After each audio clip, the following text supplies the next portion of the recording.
감사합니다. 실전사주풀이 팔자의 핵심을 읽어보는 시간입니다. 본명입니다. 을해년, 갑신월, 갑오일, 계유실. 자, 갑목이 신월에 출생한 상태에서 연은 해년이고 날은 오날이고 신은 유시다. 이렇게 지지가 배열이 되어 있네요. 자, 우선 체가 갑목 일간인데 월이 신월이면 이게 육신으로는 편관이죠.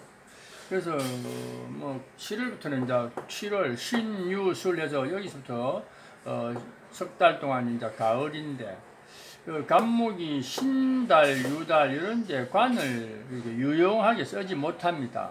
즉 무슨 말이냐, 절겹게 쉽게 취용하지 못한다는 거죠. 이게 불필요한 기운이 더 많다는 거죠.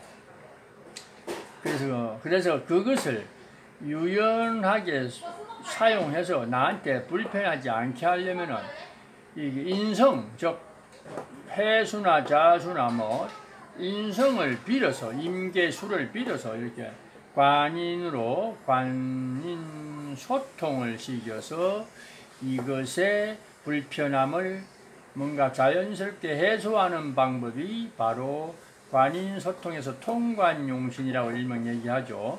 그런 수를 만나야지만이 요것의 어떤 불편함이 유연하게 된다, 이런 뜻입니다.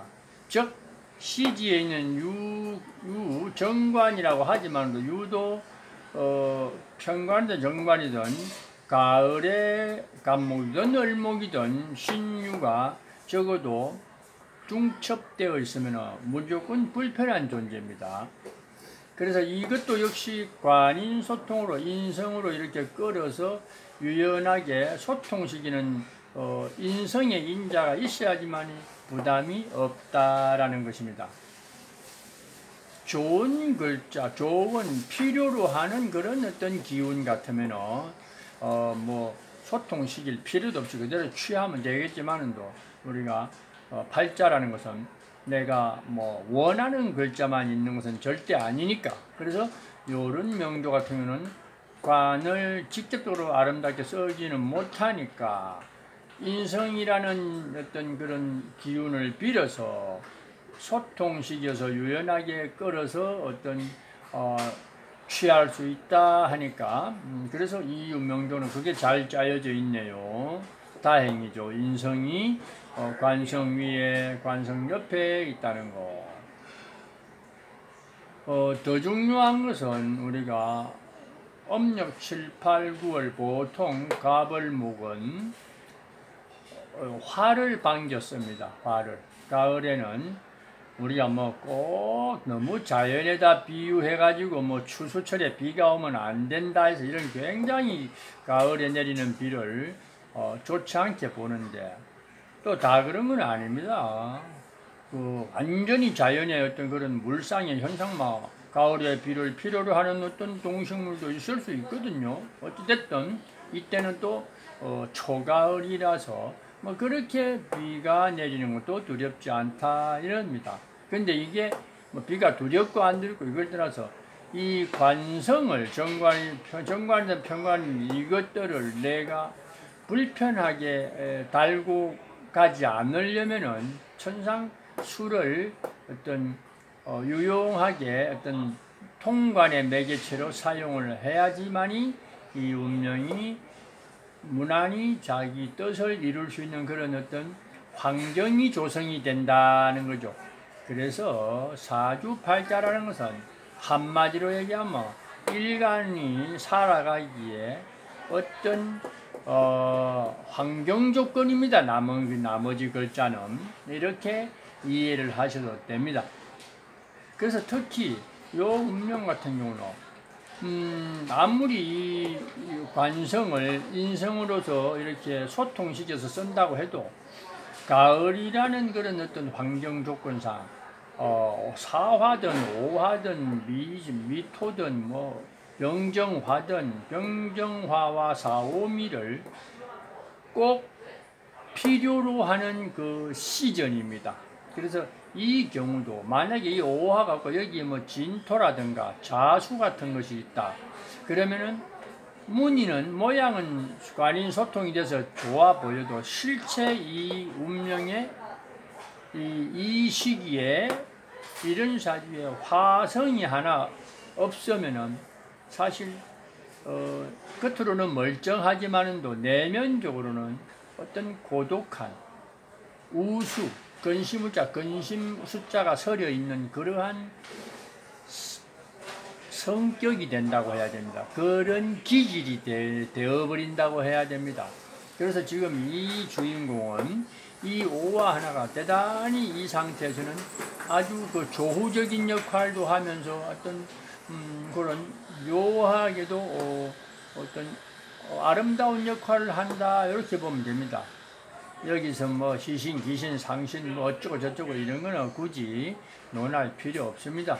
운명에서 사주 팔자 구성 요소가 나한테 길하냐 흉하냐 어떻게 길하게 쓸 수 있느냐 흉하게 쓸 수 있느냐 그런 것을 보는 것이 사주 분석의 핵심이니까 일일이 뭐 정인, 편인 나누고 정관, 편관 나누어서 뭐 식신, 상관 나누어서 이렇게 세밀하게 따져볼 때도 있겠으나 그러나 대세를 먼저 읽어보는 것이 더 핵심적인 어떤 방법이다 이렇게 보면 됩니다. 그래서 여기에 있는 오화가 여기에 관성은 인성으로 해서 견인이 되어서 유연하게 사용할 수 있는데 오화 하나가 묘하게도 조후적인 역할로서도 잘 쓸 수 있는 그런 에너지가 되었다. 비록 명칭은 상관이지만도 그 상관을 아름답게 사용할 수 있는 경우의 수가 되었다라는 것을 알고 계시면 됩니다. 그래서 대체로 사주가 자연스럽게 오행이 배합이 되었고 뭐 여기 있는 얼목 같은 경우만 조금 뭐 어떻게 보면은 그렇게 효용 가치가 없는 정도로 이해를 하시면 되겠습니다. 그래서 이 주인공이 관인 소통에서 쓰면 인성을 우선시 쓴다 이렇게 보는 건데 원래 그러면은 요거는 교육자, 관은 후자, 차선책으로 쓰는 건데 요거는 행정. 그래서 요 운명은 일반적으로 요 정도 구조면은 교육 행정가의 사주가 그냥 한눈에 들어옵니다. 그러나 요 사람은 교육을 선택한 건 아니고 일반 행정을 선택했다는 거죠. 그래도 자기의 선택 사항이니까 아무 상관없습니다. 관이 약간 부담스러운 것을 인성으로 해소했지만 그래도 관이 중첩된 건 중첩된인데 그것을 오화가 적절하게 이것들을 어떤 길들이는 그런 역할, 어떤 견제하는 역할을 아주 톡톡히 하는 그런 경우의 수가 되었다라는 것입니다. 그리고 운에서 울로에서 또 신유운이 오는 것은 사실 나쁩니다. 흉합니다. 그런데 다행히는 천간에서 계두법으로 병이화를 어떤 견제하고 정화가 유금을 견제하고 그래서 요 시기도 그래도 용신운이 들어왔다. 아름답게 쓸 수 있는 운이 들어왔기 때문에 다행이다 하는 겁니다. 흉이 있으면 길이 있다. 그래서 어떻게 보면 쌤쌤이가 되어버렸다. 쌤쌤이가 되면은 원래 내가 가진 능력을 무난히 발휘할 수 있는 경우의 수를 유발시키기 때문에 다행이다. 이렇게 보는 것입니다. 그래서 물론 한눈에 금방 들어오는 사주지만은도 그래도 그 각자의 역할과 또 연결되는 어떤 그런 숙이 유통되는 과정, 그 다음에 팔자는 역시 오행상호 간의 배합이 중요하다는 것을 다시 한번 요 명조를 통해서 상기시켜 볼 수 있다 이렇게 생각합니다.